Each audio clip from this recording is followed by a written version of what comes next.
what's up, everybody? Welcome back to another episode of Tribe of Visionaries. I'm your host, Jason Merritt, along with my co-host, Paul Birmingham and Stephen Shekitka. Today, we are joined with our special guest, Birdie Nicksic, out of Charleston, South Carolina. What's up, Birdie? How you doing? Hey, guys. How are you? Thanks for having me. Awesome. I love your what you got going on there. The whole Birdhouse production. Oh, yeah. Birdhouse podcast to be happening next year. Awesome. Cool. I've got the sign. That's all I've got. And I've got the channel. Next year, aka 2 weeks from now. Exactly. Actually, I have to finish my I'll give you a little secret snapshot of what that's going to look like. So we are doing a coach house in the back on our property, and it's going to be called the Birdhouse, and it will be a rental, midterm rental, wink, wink. And I will be having guests come from inside this awesome community we're all in. And staying there, it will be a full birdhouse experience, meaning they'll come into town. They will be on my podcast. They will stay for free for 2 nights in the birdhouse, and they'll get to enjoy Charleston, this beautiful city we all get to live in. And we'll do content, and I will get to do belly to belly podcasts with people, the guests, which I love. That's what I'm basing it on, is just that person to person energy connection. And it'll be on YouTube. Nice. Yeah. That's a really That's good awesome. idea. That sounds like It's a full bird experience. The full birdhouse. So we're going to have a lot of things going. I don't know if you guys know my husband. He's a phenomenal, I say chef, even though he's not a certified chef, but he could legitimately be one. He could easily own a restaurant. And so we love to host. We love to do things like that. So we will be doing the whole experience. It will be truly like a vacation. Hopefully someone will feel like they're coming on vacation and getting content, and we will learn about their business and other things in their life, and maybe we'll cry a little. I don't know. That could happen. That's awesome. Well, definitely. I know you're not originally from Charleston. You're from out west, right? California? We moved here from California, but I moved around a lot as a kid. But I always say I'm from Wilmington, North Carolina, because I feel like I lived there maybe the longest before I was an adult. Nice. Yeah, that's probably like an hour up the road for me. Oh, yeah, right. Exactly. Yeah. So how long have you been in real estate? Or is that more of a recent thing, or has it been a minute? Oh, no. I did, when I was in Los Angeles, I was an actress there for 30 years. And when I was pregnant with my oldest, I got my real estate license because I wanted to get into real estate. And that's what I thought you did to do real estate, is you get your license. And very shortly after I got it, and I got a couple listings, I realized, oh, I don't like this. I don't like Paul. Hats off to you. I don't like Paul. No, I love Paul. I don't like doing contracts, and I don't like babysitting people's emotions about refrigerators and things like that. Oh, it's customer service all day long. I mean, I can't babysit people's emotions. Mm-hmm. I have a hard time babysitting my own. So so I realized very quickly that what I wanted to do was get into design, because I was kind of doing it for free. Mm-hmm. And it occurred to me that people get paid for that. I don't know. I must be a slow learner. I don't know what happened, but then I started developing my design business. And so that's when I started my interior design business, was in Los Angeles. And I had that for about 11 years. And so, and then we did some of our own fix and flips, David and I did, and obviously very successful. Los Angeles is a pretty rockin' market for that. And moved out to Charleston about 4.5 years ago. And I didn't know that I wanted to be acting so much anymore. And David was kind of like, I don't know what, we just came out here and just sort of like, let's feel it out. Mm-hmm. And then jumped into the sub 2 community last February of 2023. So we're coming up on 2 years. And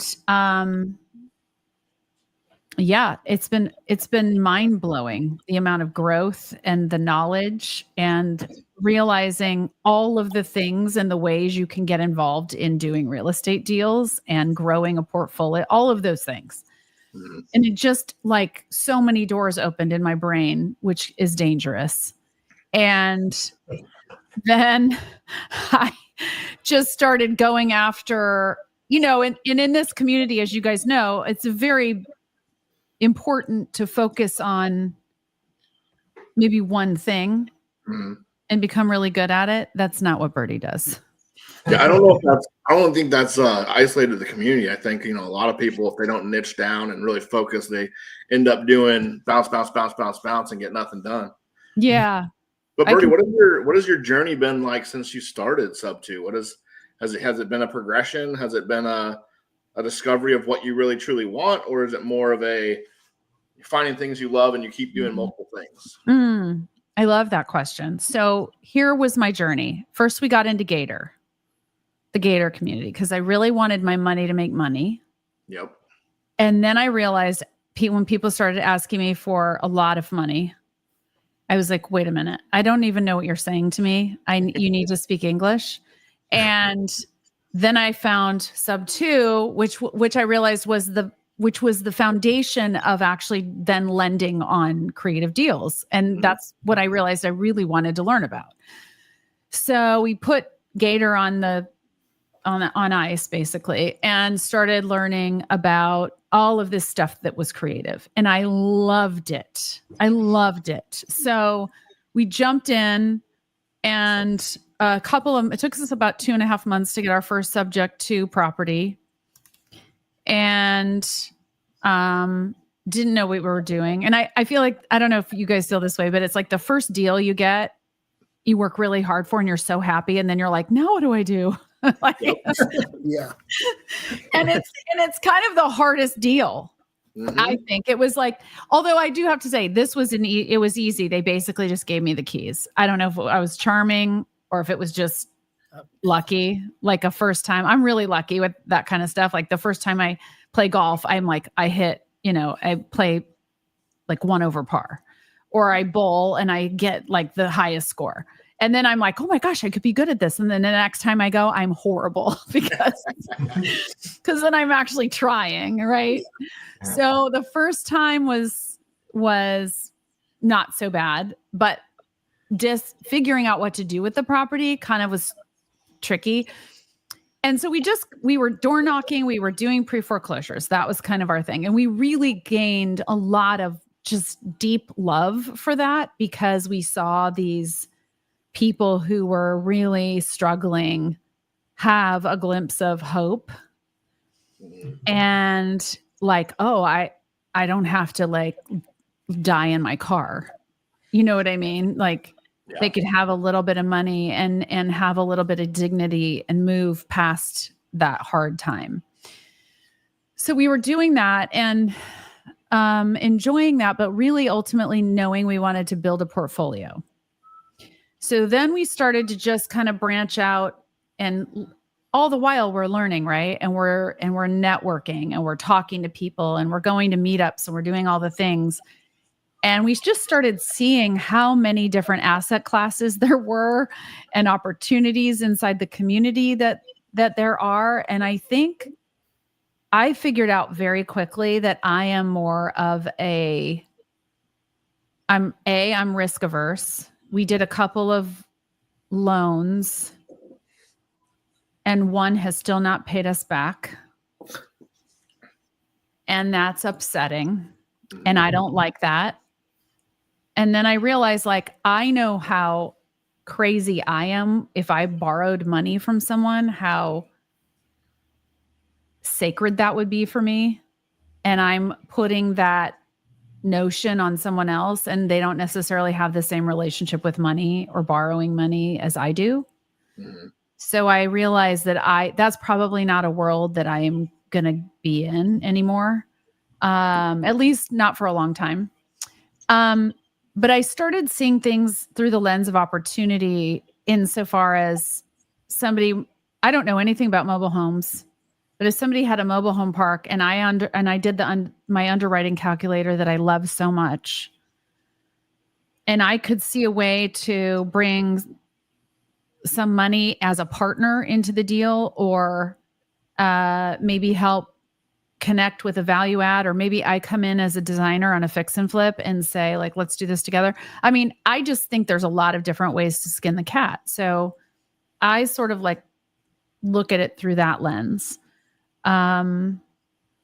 So our journey's been it's very broad, but I feel like we've done a lot of things, which has been fun. And we're still doing a lot of things. Do you think that's from the creative side of you more, that likes to explore and do different things? And Yeah, I think that David and I both, whether it's good or bad, are people that have always had multiple plates in the air for as long as we've known each other. Yeah. So we've never, ever, ever had one gig. Mhm. We were both in the entertainment business, which means you have another gig. He has started multiple companies, and then depending on what's happening in that sector or the economy, he's been able to walk away from that business and start another business. And then he's like, I don't like this. And then he starts something else. And so he's constantly doing things like that. And a couple of these businesses, actually 3 of them, are still going and they're doing well. But he's learning about where his superpowers are, I think, right now in life. And I'm learning about where mine are. They just become more apparent. I think the more we've done things and the more seats we've sat in, we realize actually more of what our specific superpowers are. So we can really dive into something and go, yeah, I don't really have a seat at this table. So then you move to the next table, And so it's really, I think from that, it's just from being entrepreneurial minded and sort of knowing that we don't really have a lot of any trepidation in trying new things if we think that we might be able to value add in that situation. Does that make sense? Would you say, yeah, exactly. So would you say currently your passion and your purpose is really more in the decorating and doing the interior design aspect of things? Yeah, I think what I've realized recently, I'd say in the last 5-6 months, is that there's a lot of people in this community that are doing things that are transformative. So whether it's fix and flip, value add to multifamily, or repurposing a business or a building, there's definitely space for, or revitalizing a small town. There's always a need for a design-minded person to be in that story. And I think that a lot of people don't understand how it shouldn't be an afterthought, because once you're in it and then you go, we need to make this special. And then to have a designer come in and go, well, we kind of need to, because the most expensive thing you can do is to do something twice. Yep. Or 3 times. Exactly. Yeah. Right. So my goal is to just sort of, and I've spoken now at a couple of workshops, and I have 2 more lined up about that very topic, is the importance of design. And I use this analogy, and I think it's a fun analogy to use because of my other expertise, which is in acting and making films or TV shows. A lot of times people think that the editor of a film or TV show is, at the end, they're taking all the pieces, right? And they're putting it together. to create the vision that the director has cast from the very beginning, right? The director casts this vision of what the script is going to be, and then all the other departments of a film come in and they fill in the gaps of that. Mm-hmm. And the editor is at the end taking all the pieces and layering it, including the music and all of that. Well, the fact of the matter is the editor is hired by the director in the very beginning. Mm-hmm. And the editor starts in the very beginning of the film. Dailies come in from day one camera roll. Those dailies come in and the editor's like in charge of keeping everyone on the paved path of the vision.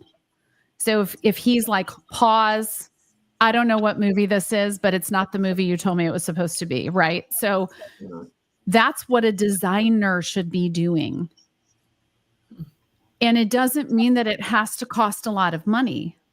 It just means that it's important to say, hey, so for me, I was doing consultations and it's basically a design map. So I was doing it in the beginning, like up until basically now, I was doing it for $3,500, which is nothing.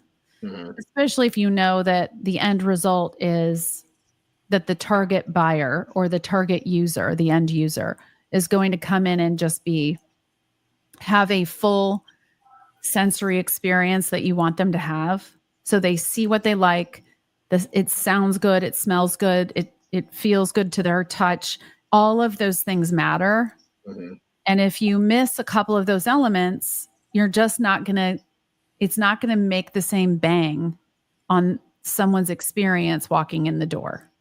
Exactly. It's interesting you say that because my wife and I were at a restaurant this weekend and we walked in. The restaurant was nice. It was cool. Like food, awesome. But you walked in and there was no music at all. And I was like, it sounds like a dining hall in here. Yeah, it's so weird, right? Or if they have the wrong music on, like you're in an Asian restaurant and they're playing rock music, it just doesn't. Yes. Totally. Yes. It's 100% true. Think about a movie, any movie that you go to, like, think about if like Jaws had like ballerina music play right before the shark bit someone's leg off. That doesn't really work. Right? Or Star Wars had some like rom-com snap your fingers music when they were going pew, pew, pew, whatever. Like it doesn't work. So that it matters, but you don't actually, a lot of times the person, when you walk into a hotel or a restaurant, like you were saying, Jason, or a house, a lot of times, and I would say most people, when they walk in, you get an immediate feeling. Yep. Mm-hmm. You don't even necessarily know it, but mm-hmm.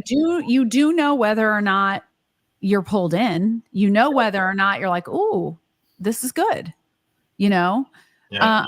You know whether or not you think it smells like a dead rat, or right. I mean, yeah, and it's not even, it doesn't have to be that obvious. So, like when I show people houses, I know within the first 2 minutes if it's not going to be the house. 2 minutes. That's all I need. I'm going to let them look at the house for the next half hour, 45 minutes. Doesn't matter. But 2 minutes, I know we're walking out, and that's not the house. Yeah, because you've trained that muscle. Mm-hmm. So that's where I'm trying to. So I was trying to offer this service with $3,500, where you pay me half up front, you pay the other half at the end, whether it's refi, sale of a house, whatever it is. But the thing that happens is that I lost my train of thought. What was I just saying? Wow, that was just a total senior moment. Oh, so I was offering $3,500. Now coming into the new year, I'm going to do it for $5,000 because I do travel. Like it includes my plane ticket. So I'm like, yeah, I kind of need to pay for my plane ticket. And so I'm flying, I'm spending a couple of days, and I'm creating a design map, and it's a collaborative process. So I get the sense of the actual property, the target market, the pulse of the neighborhood, And I present it, and then we collaborate, because my goal is to really help that person who is, let's say, fixing and flipping. My goal is to help them communicate. What is it that here's sort of like a canvas, like a painter would use. This is the color scheme I want you to use. This is sort of the beginning, launching off point. And now we're going to add the colors. Now we're going to add the flavor. So it's a little bit of a collaborative process. And in just a couple of weeks, they will have a map, and it's like up to them to do their project. I'm not going to babysit it, but I try to focus on budget, obviously, target market, what the comps are of the houses that aren't selling, or multifamily, looking at the other multifamilies. What are you wanting for rent? What does that mean? What extra special thing do you need to put in there? Like Jason, you said that when you went into the restaurant, there was no music. And it's so obvious because every restaurant knows you need to play music, right? There are just certain expectations that we all have from the experiences we've had in our life.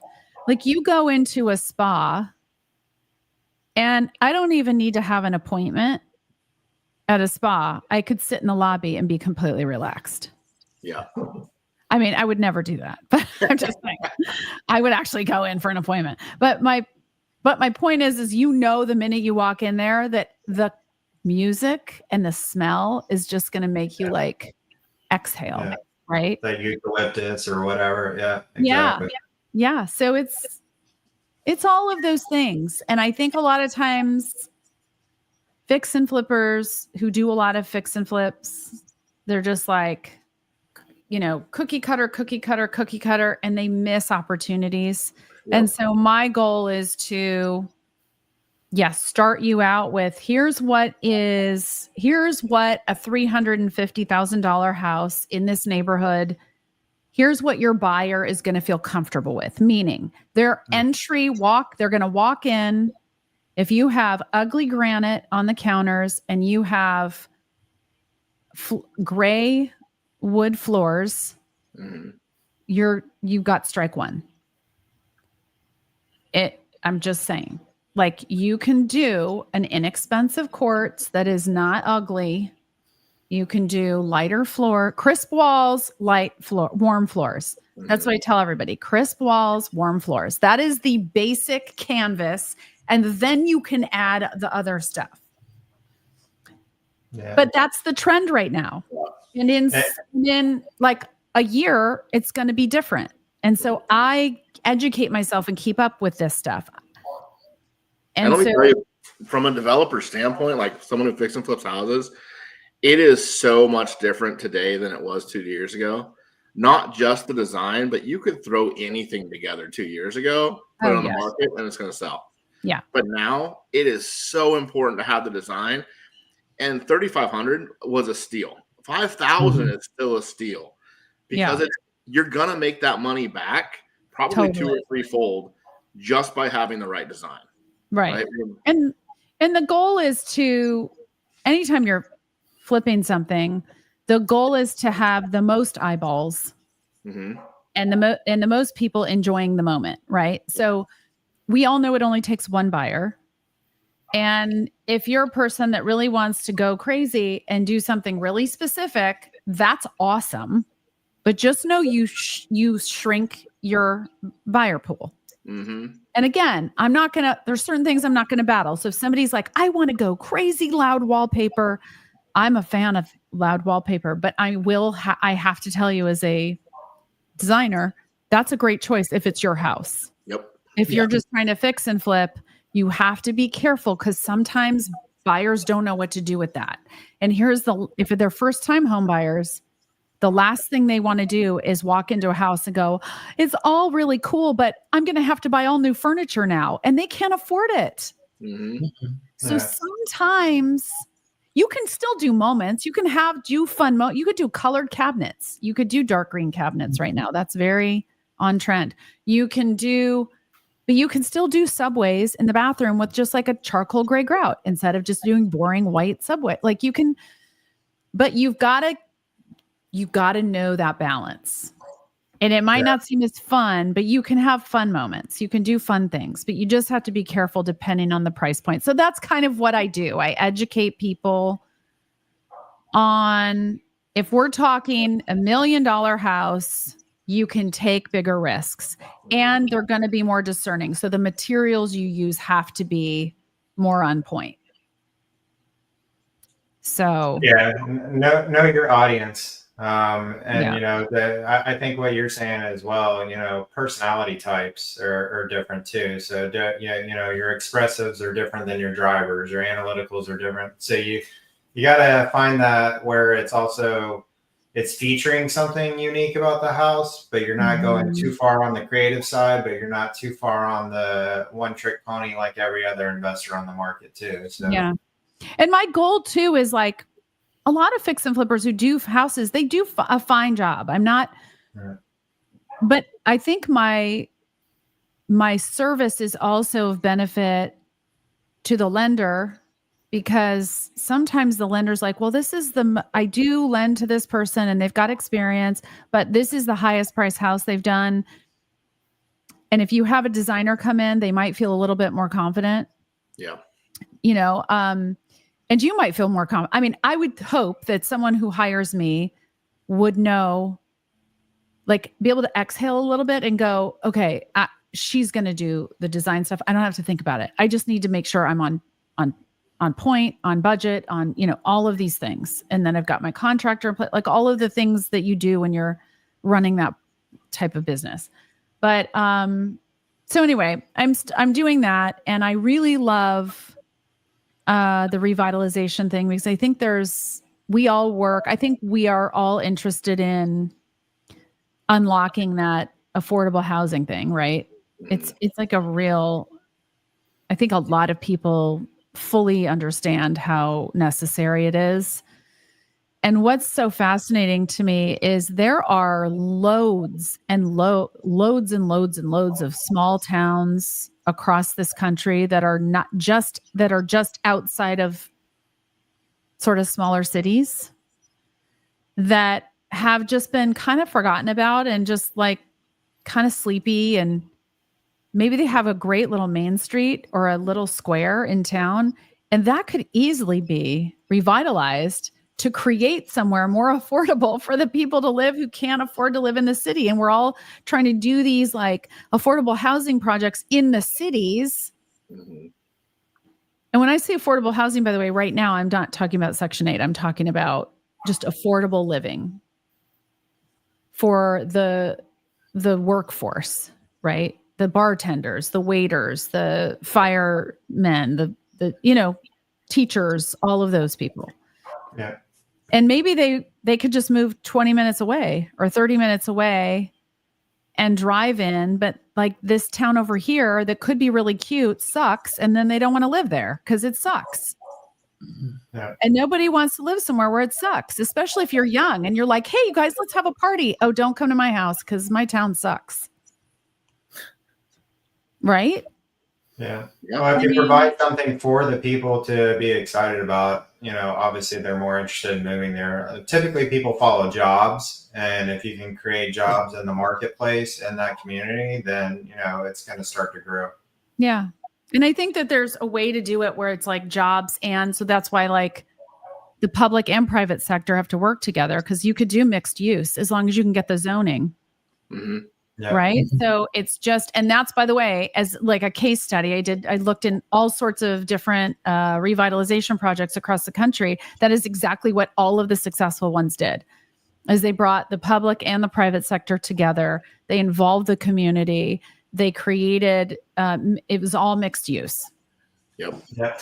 And you could probably get into SBA loans and stuff there too, and helping people out. Like maybe somebody that's running a restaurant in a little bit bigger city somewhere, maybe they're interested in owning their own restaurant, and you bring them into your space, get them an SBA loan, fix up the building, do whatever, and go that route.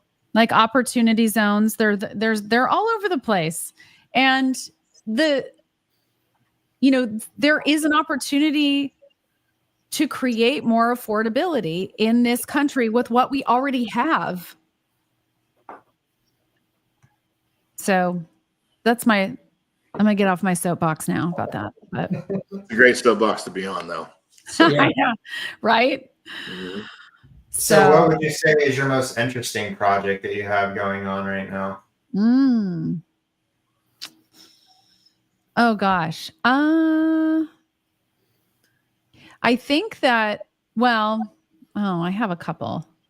I have a really fun project in Savannah that I'm doing, and every time I go down there a couple times a week, and every time I'm down there, I realize how much I love it. Mhm. Savannah's got so many opportunities, and I'm like, Charleston's amazing, but Charleston is like, what do we want to say about Charleston?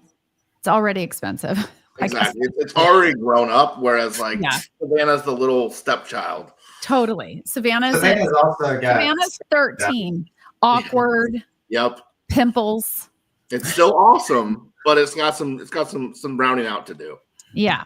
Totally. I think Savannah having the art design, SCAD down there, Savannah College of Art and Design being there also brings a really cool environment to the city. Totally. And so what some of the students do there, I know the college there, they go in and they renovate a lot of the downtown because they use it for their architecture program. So they'll go in, buy buildings, let the students redo them for projects, and then, bring them into the community. So it's pretty cool. No, it's amazing. My daughter goes there. So yeah, I'm not. Oh, really? Awesome. Yeah. So I spend a lot of time down there and I love it. And so I'm looking for more projects down there. So I'm doing a high-end remodel design. I'm doing the design on a high-end remodel, which is really fun.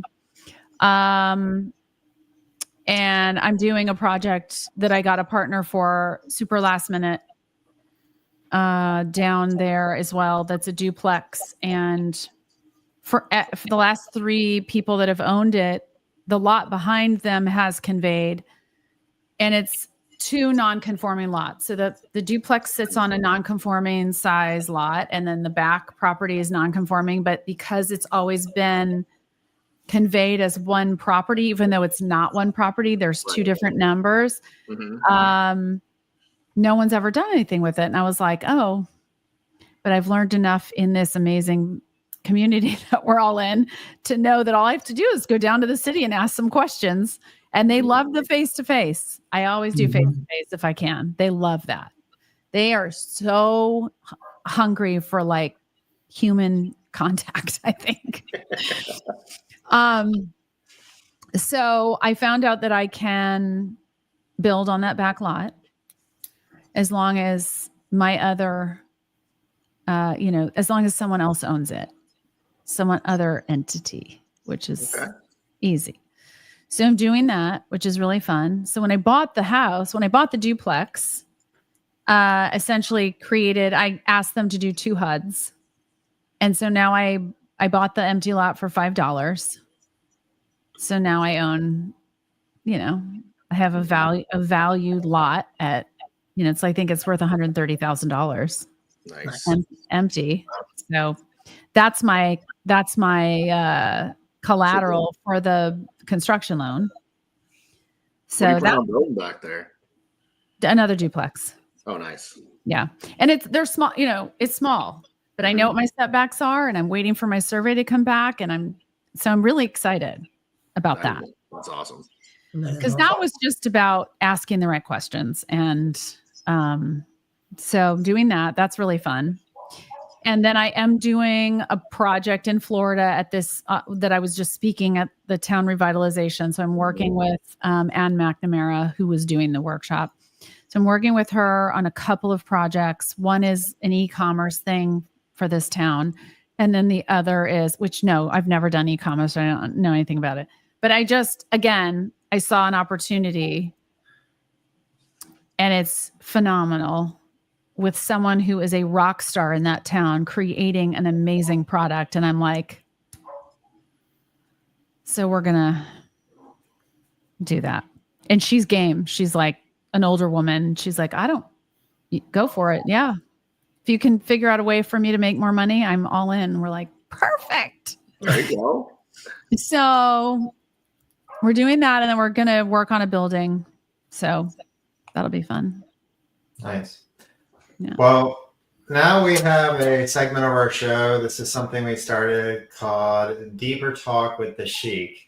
And this is Steven's little personal thing that he's got going on.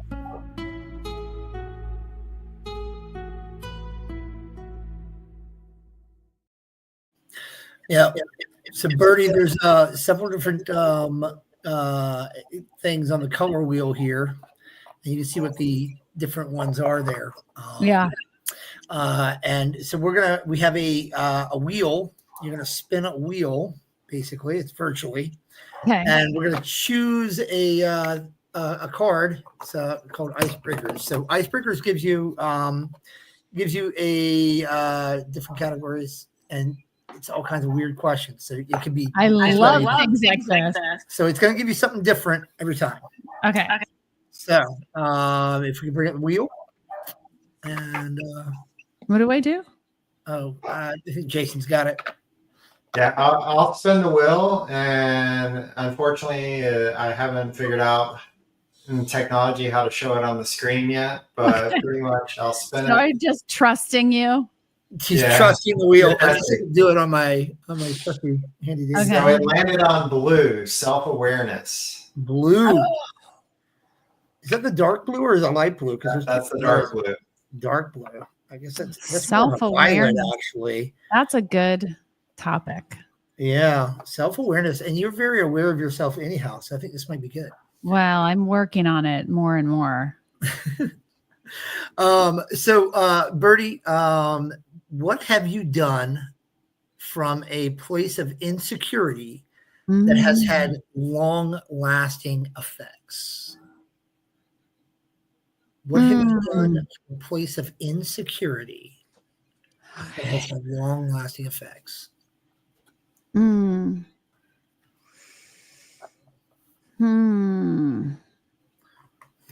you're muted.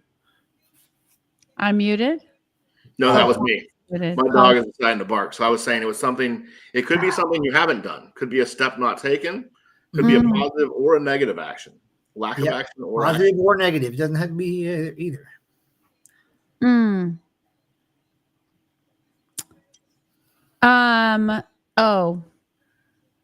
going to tell you. I know exactly. This is probably the biggest thing in my life that has affected me in like super profound ways.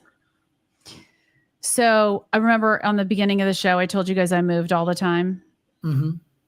So when I was 5, my parents got divorced and we moved. Basically, I went to a different school every single year of my life until I got to high school. Yeah. So every single year I was in a different school. And I probably around 3rd or 4th grade, I realized this is a thing.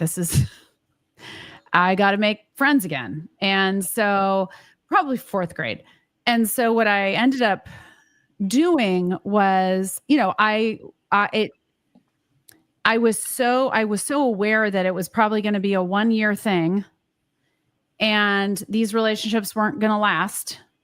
So I just came in hot and I could read a room very quickly.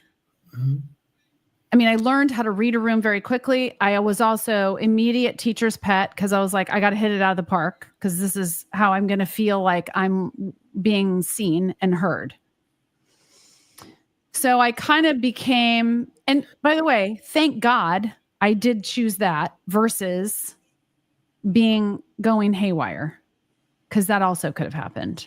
So I'm very aware that I am very self-aware that I believe totally that it was guardian angels. I'm telling you, I totally believe it. I think my grandparents were probably praying for me nonstop. I was the oldest child. So it was like, I was doing this, my brother was a baby. So I just, what ended up happening was that became a pattern in my life. So, I made relationships quickly. I knew who I wanted to hang out with. I knew who I didn't want to hang out with. And I did tend to choose people who were doing good things. Thankfully, again, I was drawn to people whose parents were married, who came from big families, because I didn't have that. So it's just amazing looking back now. But here's where, and so number one, it served me very well as an actress because I could read a script, understand the character, and completely immerse myself into that role. Here's where it didn't serve me well. In my late teens and early 20s, I was addicted to moving. And I did not like staying in. I was not satisfied with my environment after a year and a half, 2 years. So I was always like, oh, who can we be friends with now? So I was very finicky, like fickle, I guess. Fickle. Yeah. And so I was constantly wanting to move, constantly wanting to try different things, which doesn't sound bad, except that I didn't have rooted relationships. Mm-hmm. And so when I started to date, I became like a guy. You guys understand what that means? Yeah. And I dated all the time. Just different people. I loved dating. I loved going out to dinner and making myself laugh because sometimes they weren't not funny people. And then I'd be like, I'm not dating him again. I'm a blast. I don't know what his problem is. Like I have this like issue with relationships. So I would date, and yes, I dated. I mean, I dated, I would be in a serious relationship. And then as soon as it got too serious, I was like, oh no, I'm out of here.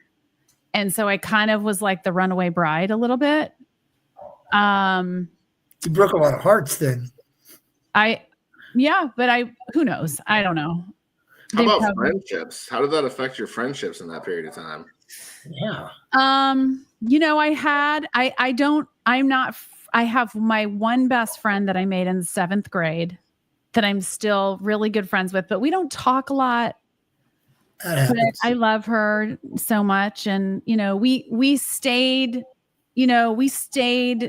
friends throughout our lives, and I could call her today and fly to our house and stay with her tomorrow. Like I would still consider her one of my lifelong best friends. But except for her, I don't have any friends from from the age of 21 or younger. And yeah. And so I did make some girlfriends in Wilmington that I still have, a couple friends, really maybe one. But I had a lot of friends in my life, but I just, it wasn't until I was in my mid to late 20s that I started making like my adult friends and I started working on myself. I went to therapy. I knew that I had a problem. So I dated my husband, meaning my problem was I was so closed off. Like I would like super engaged, really relatable. I could talk to anybody in the room. That is not a problem. Mm-hmm. But if you try to get too close to me, I'm going to just karate chop you. Would you say that everything was kind of environmental based? So if they were part of your environment, then they were part of your life. And once that environment changed, they kind of left with it. Yeah. Yeah. I definitely feel you on those things. Which means that's not a very nice person like when I look back, I'm like, I was not ever mean. I was very giving. Mm-hmm. But it makes me feel like I lived everything on the surface for so long. So that when I started dating my husband, it was a problem. We started dating. I basically broke up with him after a few months. And I was just like, I need to work. Actually recognized in him that he was different. And I was at this age, I was 29. And I was like, oh, I might want to get my shit together and maybe I'll get married at some point, And so I broke up with him and I just said, listen, I need to work on myself. There's I have some shit that I need, my baggage, my whatever, full set of luggage that I was carrying around. And so he totally respected me. He was not like clingy. He didn't call me. He didn't show up at my house. And I realized in that moment that he was like respecting what I actually asked. And then I worked through some things and I called him and I said, listen, I just want to talk through some things. And he came back in and I will never forget. We were in Southern California. We took a walk and he just listened to me. And he didn't ask me any pressing questions. And he was just like, okay. And that was it. Wow. He did not blame me. He did not accuse me. He did not make me feel bad about the things that I was feeling. And I knew that was the moment that I knew I need to marry this person. Because he was so just all in just for whoever I was, which I thought was incredible. I don't know if I could have done that. I don't know many people who would. That's impressive. That's impressive. Yeah, he's an impressive person, putting up with me for a long time. So in the end, it's all going to be okay. But that, I would say that's my big thing. Yeah. Did you guys ever work on productions together or no? We did do this film in Michigan, and he was actually the male lead, and I was our friend created the movie. So our two friends wrote this film and they wanted to shoot it and they got the funding for it and stuff like that. And they got a guy who's at the time he was maybe an okay director, but is whatever. But David was cast as this, really good looking lead guy. And I was cast as the wife of our friend who wrote the movie and was directing. And I had to kiss him, the other guy. So bad. What was your favorite role like ever as an actress? Well, that's a hard question to answer. It's not a hard question to ask. It's a hard question to answer. So as far as like the role, I loved this series that I did called Play by Play because I was on it for 3 seasons and I was the mom. And it was a period piece, sort of, or like a 90s. It took place in the 90s, sort of like It's a Wonderful Life. Wait, what's the show? Wonder Years. Wonder Years. Yeah. And so I loved that role because it took place in the 90s in a Chicago setting with Chicago sports. And it was really corny and funny comedy. And I loved it. It was so fun. As far as like a role that everybody saw on TV, like that show was just limited viewers and it only lasted 3 seasons. I really liked being on Silicon Valley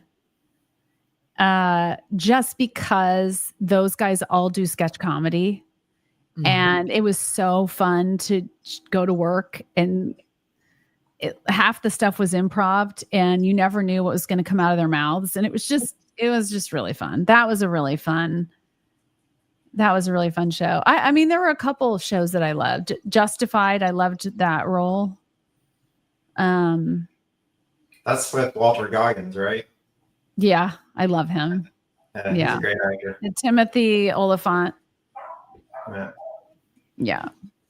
So anyway, that's so I guess kind of moving on as far as your professional growth moving forward, what would you say is your inspiration for finding things to work on and your personal development and personal growth nowadays?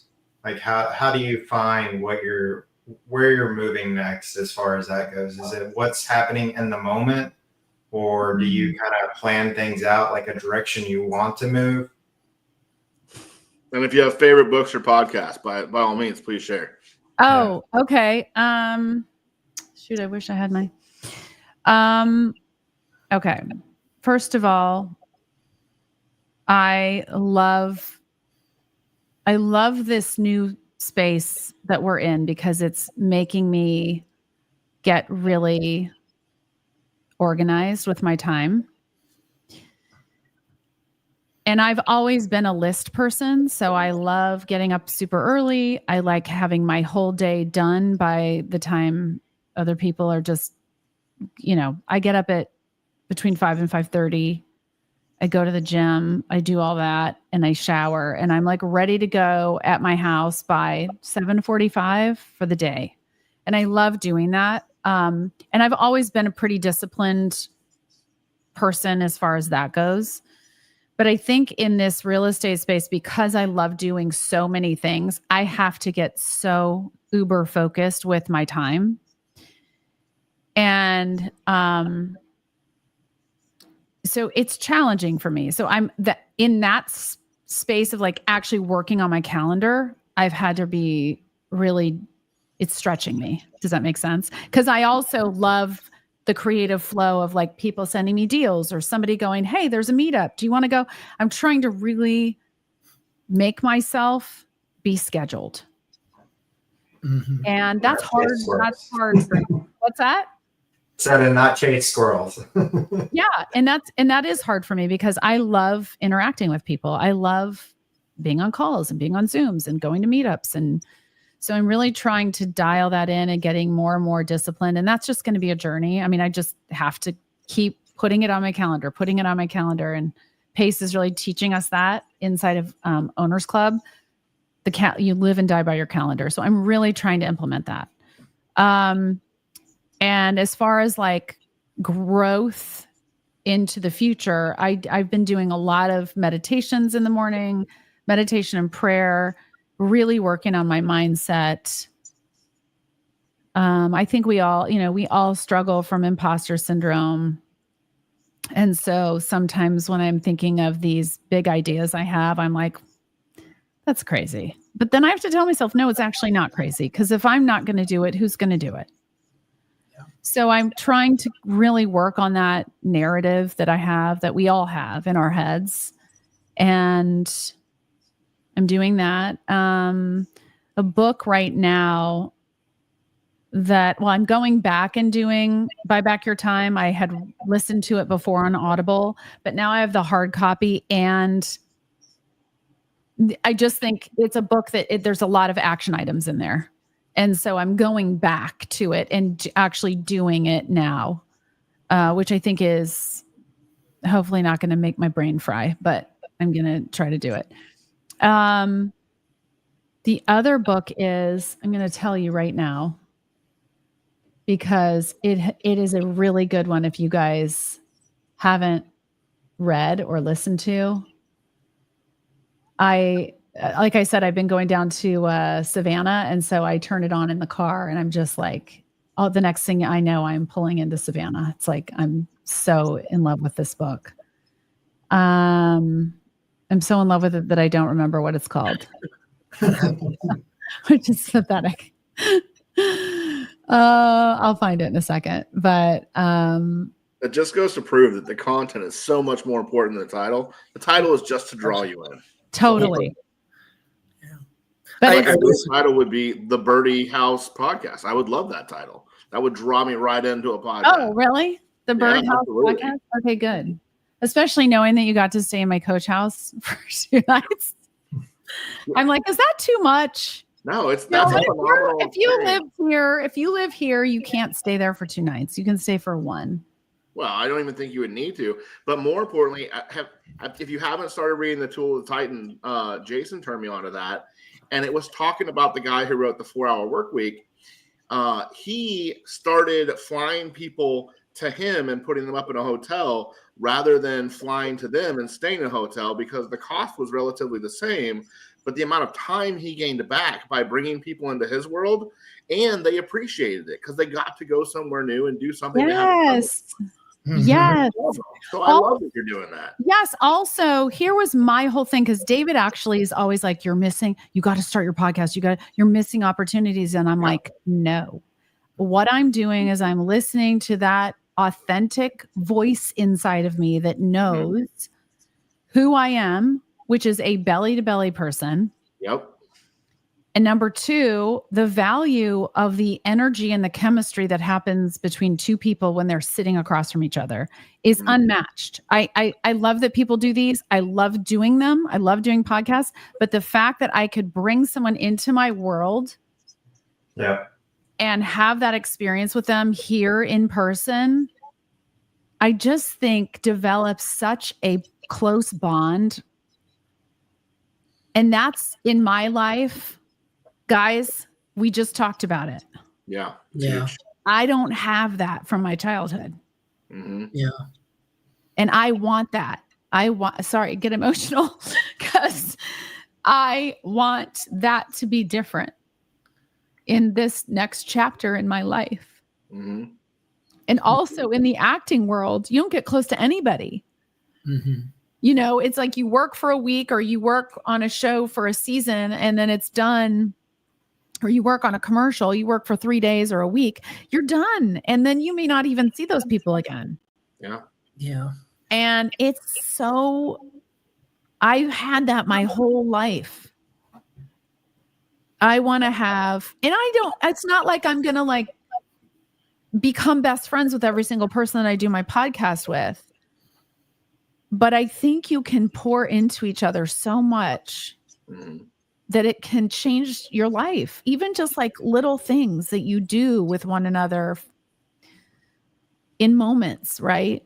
Like we all remember the way people make us feel. And I think it's important. And I think especially post-COVID, realizing how hungry people are for that. Yeah, it's human nature. I mean, I got the opportunity to go spend the weekend with one of my coaches, not this weekend, but the weekend before in Atlanta. And, you know, I felt like just the connection that we have now and being able to hang out and see each other on a personal level and, you know, cut up and, you know, have some fun together. It's a deeper experience. Same thing with like going to an actual meetup versus, you know, jumping on a Zoom call with everybody. You start to build those connections and it does build something more meaningful.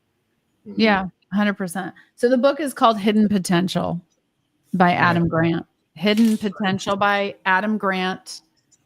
It's phenomenal. And I still have like an hour and a half left, but it's another book that, you know, and I've done the whole like, you know, buy back. I just said buy back your time, but who, not how, and some other.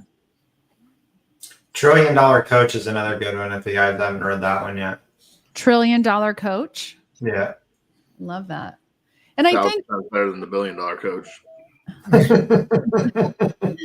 10x, 100x, or wait, 10x.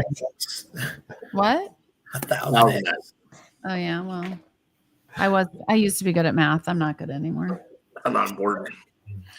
Wait, what? $1 trillion? People can get a hold of you on social media or anything like that you'd like to share. Yes. So Birdie.Nicksic, just like it's spelled on the screen with the dot in between for Facebook and Instagram. And soon the Birdhouse podcast. When are you hoping to launch that? Do you have a date set yet? Probably after Squad Up. Okay. Okay. Yeah. Nice. So I would say springtime in Charleston. Great. Bring your allergy meds. And is David going to cook for your guests? What's that? Yeah. Oh no, that is part of it. That is 100% part of it. So he's going to cook. I love hosting. We're going to play dumb games like when we have dinners, Stephen, we often do these place cards with your name. And then at the end of the main course, we do questions. There you go. And then you're digesting your food, and then dessert comes out. That's cool. It's a whole experience. And then we sing Not really. You don't have to sing. I do. I actually do like to sing, but I if you don't want me to, I won't. Do you like karaoke? I mean, I don't know if I like karaoke. I guess I like karaoke. I used to sing professionally. That was like another lifetime of mine. Mm-hmm. I mean, I did it for a moment, and then I realized I don't like staying up late. So that world doesn't work well with my like, hey, be in a band. Can we have a show at like 7 and be done by 10:30? That's not really what happened. Yeah, I was going to say, when you get a squad up, you'll have to go to Chinaroki and do that whole No, thing. you But, guys are up too you late. know, You're up it is. I made it to like 1 in Boston. No. You're just in the wrong asset class. You need to sing for assisted living. Where half the people are deaf and they love me anyway. What? Why? Yeah. Yeah. I just love that I smile. Yeah. Yeah. Awesome. Well, we're going to get out of here. If Okay. you haven't liked this video, share this video and follow us. Other than that, Birdie, thank you so much for coming Thank on. you. It's been a great pleasure. We really enjoyed spending time with you, and hopefully we'll Nice. either come on the Birdhouse podcast one day, or either you'll come back and visit us and share some more with us. But I would love it. I would love it. Thanks for having me. Yeah. awesome. And if we don't talk to you, have a great holiday as well. Yeah. Well, hopefully I'll see you. I mean, I feel like we could all just meet out in the street in 10 minutes, but Right down the road. Yeah. anyway, thanks guys. Appreciate All right. it. Have a great one. Okay. Bye.